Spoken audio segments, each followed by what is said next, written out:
ঈদ মোবারক everyone. আমি জানি ঈদ অনেক আগেই চলে গিয়েছে, তবে আজকে আমি তোমাদের সঙ্গে আমার ঈদের ব্লগটি শেয়ার করব। So let's get started. এই যে তোমরা এত সুন্দর আউটফিটটা দেখতে পাচ্ছ, এটা হচ্ছে আমার ঈদের সকালবেলা ড্রেস।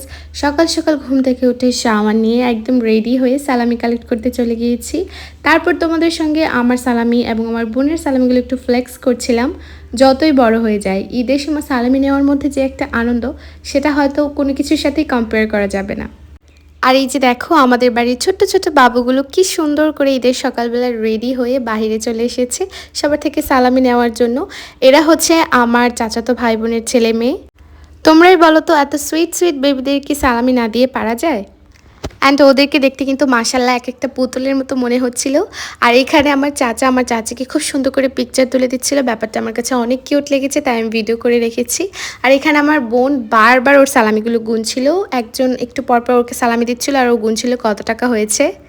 তারপর আমি আমার আম্মুর সাথে আমাদের আশেপাশে যত আত্মীয়দের বাসা আছে সবার বাসায় গিয়ে একটু ঘুরে ঘুরে দেখছিলাম।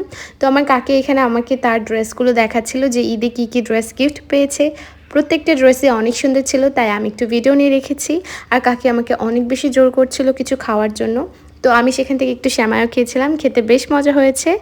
সেখান থেকে এসে একটু রেস্ট নিয়ে রেডি টেডি হয়ে আমরা বিকেলবেলা ঘুরতে বের হয়ে যাই। যেতে যেতে অনেকটা সন্ধ্যাই হয়ে যায়। তো সেখানে গিয়ে খুব সুন্দর একটা রেস্টুরেন্টে গিয়েছিলাম। রেস্টুরেন্টটা অনেক সুন্দর, এটার নাম হচ্ছে দ্য পিৎজা স্টুডিও।